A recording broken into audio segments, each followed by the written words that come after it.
संक्षिप्त में ही बहुत सारी बात कह डाली है। तो साथियों, मैं एक बात आप लोगों से अनुरोध करना चाहता हूँ कि अभी आज के जो हमारे मुख्य अतिथि बनाए गए थे चौबेपुर पहुँच गए हैं।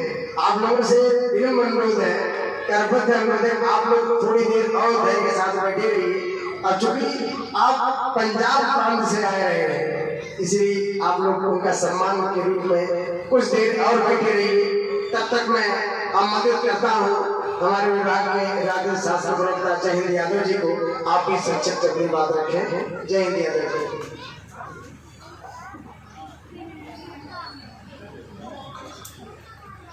आज के इस पावन दिन पे हम सबसे पहले इस भारत माँ के अमर सपूत सरदार भगत सिंह को श्रद्धा सुमन अर्पित करते हुए यहाँ मंच पर उपस्थित समस्त महानुभावों को सादर प्रणाम करते हैं।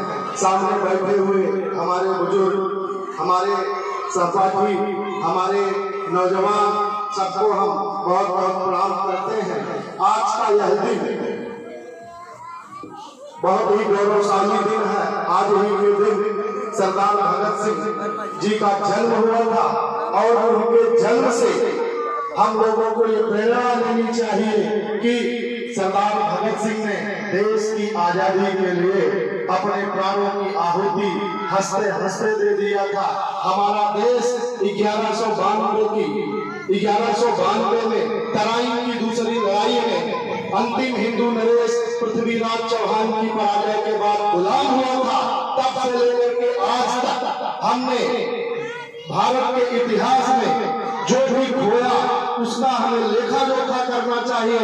आज इस भगत सिंह के जयंती के उपलक्ष्य में हमें अपने अतीत में झांकना चाहिए कि हमने भारत के इतने वर्षों में किस क्षेत्रों में कितनी प्रगति की है। विज्ञान और टेक्नोलॉजी के क्षेत्र में जहां सुई का निर्माण नहीं हो पा रहा था, आज जहाज का निर्माण हो रहा है।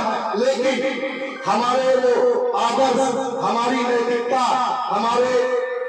हमारी देशभक्ति, हमारी स्वामी भक्ति, जिससे भारत को एक विशिष्ट पहचान मिलती थी, भारत विश्व गुरु की संज्ञा प्राप्त करता था, आज वह नैतिकता, वह भाईचारा, वह समानता, वह विश्व बंधु समाज में नहीं रह गया है। समाज में उपस्थित नागरिकों को राजनीतिक स्वतंत्रता मिल गई, सामाजिक स्वतंत्रता मिल गई, संवैधानिक अधिकार मिल गए, लेकिन वास्तव में उन संवैधानिक अधिकारों का मूल रूप से आज तक क्रियान्वयन नहीं हो पाया है।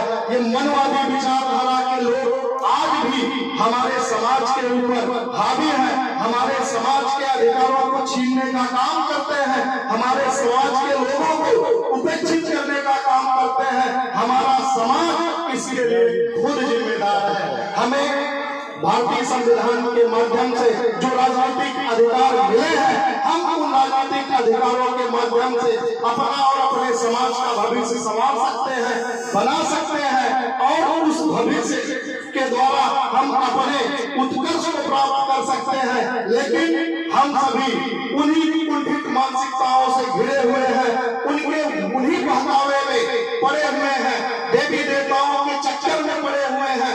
वो कहीं भी पत्थर रख करके रोजगार प्राप्त कर ले रहे हैं, हम पढ़ लिख करके भी बेकार पड़े हुए हैं, हम उनकी मानसिकताओं के गुलाम बने हुए हैं। इसलिए हमें आपके समक्ष एक शायरी पेश करना चाहेंगे, कविता के माध्यम से अपनी बात रखना चाहेंगे। न हम सफर से निकलेगा, न हम नसी से निकलेगा, न हम सफर से निकलेगा, न हम नसी से, हमारे पाँव का कांटा खुद हमी से निकलेगा। ऐ जमीन मुझे एड़िया रगड़ने दे, मुझे मालूम है पानी यही से निकलेगा, मुझे मालूम है पानी यही से निकलेगा। यहाँ उपस्थित हमारे किसान भाई भी बैठे हैं, हम उनके सम्मान में दो पंक्तियां कहेंगे। सम्मान हर कृषक का बंधन से कम नहीं, सम्मान हर कृषक का बंधन से कम नहीं, इनका गली बगीचा नंदन से कम नहीं। धरती के यह खुदा है जो सबका पेट भरते हैं, इनके चरण की माटी चंदन से कम नहीं, इनके चरण की माटी चंदन से कम नहीं। समय पर घाव जो खाता उसी का मान होता है, समय पर घाव जो खाता उसी का मान होता है, साधना में छुपा मधुर वरदान होता है, सृजन में झेलता जो चोट छेनी और हथौड़े की, सृजन में झेलता जो चोट छेनी और हथौड़े की, वही पत्थर मंदिर में कभी भगवान होता है, वही पत्थर मंदिर में कभी भगवान होता है। वक्त को जिसने नहीं समझा उसे मिटना पड़ा, वक्त को जिसने नहीं समझा उसे मिटना पड़ा, बच गया तलवार से तो फूलों से कटना पड़ा, बच गया तलवार से तो फूलों से कटना पड़ा, चाहे कितने ही बड़ी हो चाहे कितने ही कठिन हो, हर नदी की राह में चट्टान को हटना पड़ा। काम ऐसा करो कि पहचान बन जाए, कदम ऐसे रखो कि निशान बन जाए, बंद करो किस्मत पे हरदम कोसना, जीवन ऐसे जियो की मुकाम बन जाए, जीवन ऐसे जियो की मुकाम बन जाए। साथियों, जब तक हम स्वयं अपने लिए, अपने बच्चों के लिए, अपने समाज के लिए संघर्ष नहीं करेंगे, दूसरों के कंधों पर आश्रित रहेंगे, दूसरों के लिए भार बने रहेंगे, तब तक न हमारा विकास होगा, न हमारे बच्चों का विकास होगा, न हमारे समाज का विकास होगा। हमें स्वयं अपने समाज के लिए, अपने बच्चों के लिए, अपने लिए रास्ता चुनना होगा, संघर्ष करना होगा, और उन्हीं संघर्षों के माध्यम से हम अपने समाज को बुलंदी पर पहुंचा सकते हैं, अपने बच्चों को बुलंदी पर पहुंचा सकते हैं।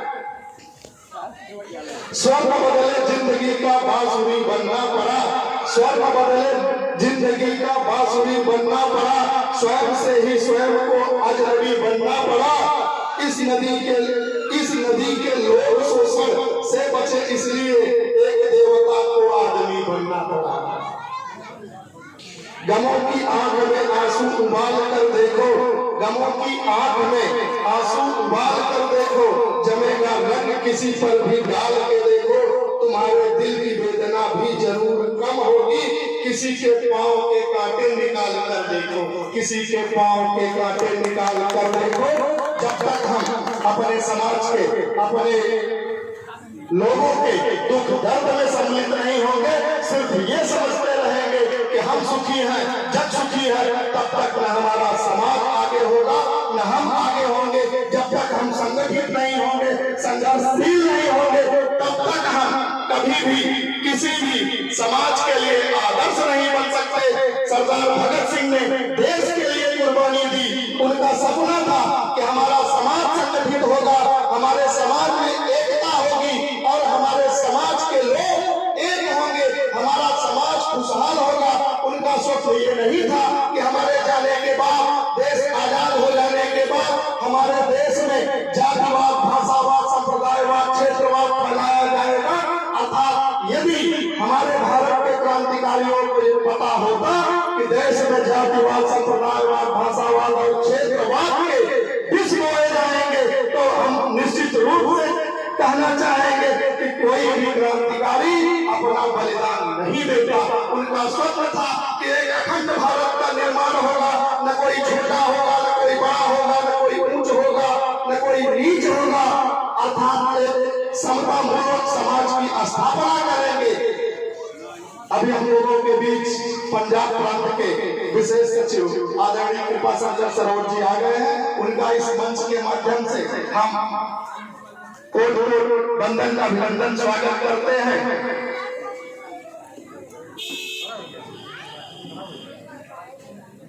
लाखों जुल्म सहे होंगे फिर भी चुप रहे होंगे, लाखों जुल्म सहे होंगे फिर भी चुप रहे होंगे, यह आदमी के भेष बस की बात नहीं, निश्चित ही वो देवता रहे होंगे, निश्चित ही वो देवता रहे होंगे।